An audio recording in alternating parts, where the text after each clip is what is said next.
Most people collapse the moment life turns dark. Most people scream when the pain cuts deep. But there was a man, born a slave, crippled for life, owned like property.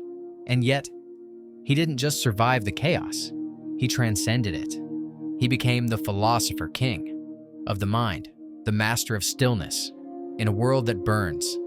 This is the story of Epictetus and the unbreakable truths he left behind, for anyone who's ever felt trapped, lost, or broken. Epictetus was born around 55 AD in Hierapolis, in what is now Turkey. But he didn't grow up with opportunity, he grew up as property, a Roman slave. His master was cruel. There's a story that says the master twisted Epictetus's leg, and when Epictetus didn't scream, he broke it. Just like that. No mercy, no regret.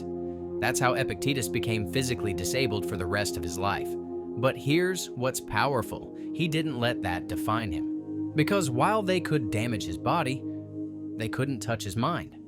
And that's where the transformation began. One of Epictetus' core teachings was this: some things are in our control, and some are not. That one sentence, it can change how you live. You can't control your past. You can't control other people's actions. You can't control the weather, the economy, or the pain life throws at you, but you can control how you respond. You can choose patience over anger, discipline over impulse, growth over self-pity. Epictetus mastered this mindset. He had every reason to be bitter, to be angry, to give up. But instead, he trained his focus on the only battlefield that mattered, the one inside his own mind. We often think freedom is about doing whatever we want.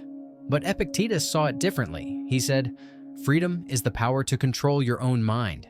He knew people who were rich, powerful, free on the outside, but slaves on the inside. Slaves to their emotions, their greed, their fear.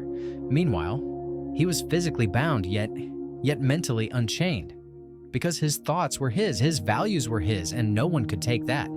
That's the kind of freedom that can never be stolen. You don't need perfect conditions to feel free. You need inner control. That's what real power looks like. To Epictetus, suffering wasn't a curse, it was a classroom. He believed pain reveals character. Difficulties show what men are.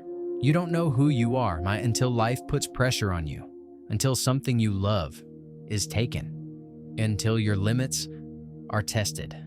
When life hurts you, you have two choices. You either ask, "Why me?" Or you say, "What can I learn from this?"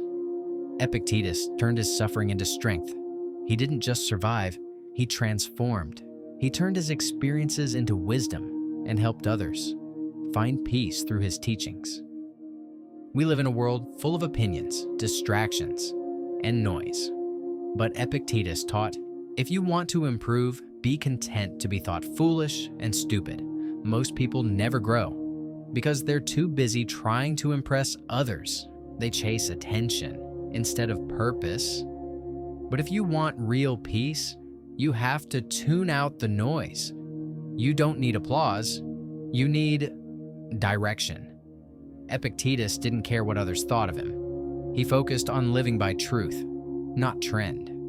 And that's why his words still echo thousands of years later. After gaining his freedom, Epictetus became a teacher. He didn't have wealth, he didn't have fame, but he had wisdom. And that wisdom reached people across empires, even the Roman Emperor Marcus Aurelius, who would later call Epictetus one of his greatest inspirations. Think about that. A man who started at the bottom, who had nothing but a mind that refused to give up, ended up influencing rulers, soldiers, scholars, and now, even us. His words were written down by his student, Arian, and those teachings still guide people today. So here's the truth. You don't need a perfect life to build a powerful legacy. You don't need the right circumstances to become something great. You need courage. You need clarity. You need the discipline to control your mind when the world goes out of control, just like Epictetus did. So the next time life feels unfair, remember this. You can't always choose what happens, but you can always choose who you become because of it. And that's where your power begins.